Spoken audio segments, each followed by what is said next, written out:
Una notizia che colpisce dritto al cuore dei tifosi del Napoli. Victor Osimhen avrebbe trovato un accordo con l'Al Hilal. Sì, hai capito bene.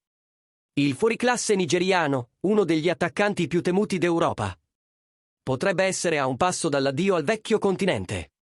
E la parte più incredibile: avrebbe rifiutato il Chelsea per dire sì al club saudita. Siamo tornati con un aggiornamento bollente dal calciomercato. Ma prima di svelarti tutti i dettagli di questa trattativa milionaria, lascia un like. Iscriviti al canale e attiva la campanella, perché le prossime ore potrebbero cambiare per sempre il futuro di Osimhen.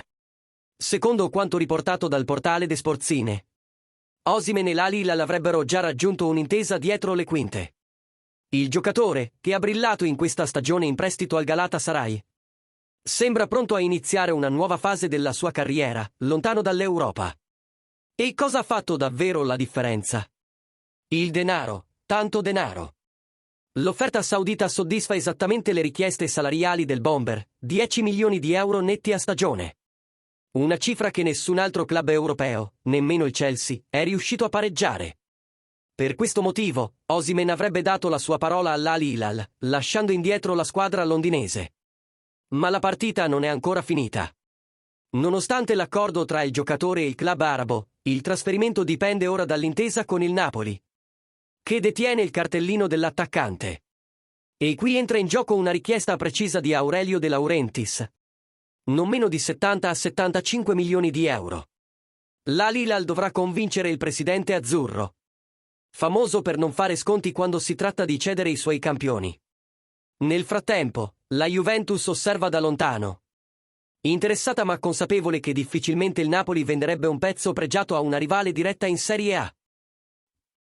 La verità è che il progetto saudita continua a scuotere il mercato europeo. L'Al Hilal ha già messo nel mirino nomi come Simone Inzaghi e Nicolò Barella dell'Inter. E ora compie un passo audace per assicurarsi uno dei migliori attaccanti della Serie A. Se il governo saudita autorizzerà i fondi e il Napoli accetterà la cifra richiesta, l'ufficialità del trasferimento di Osimhen potrebbe arrivare da un momento all'altro. E adesso, tifosi del Napoli, vogliamo sentire la vostra opinione. Secondo voi, Osimhen sta facendo la scelta giusta andando all'Al Hilal? Pensate che il club debba trattenerlo o accettare i 75 milioni per aprire un nuovo capitolo del progetto? Scrivetecelo nei commenti, la vostra voce è fondamentale in questo momento decisivo. E ovviamente, un super thanks a tutti voi che siete rimasti fino alla fine del video.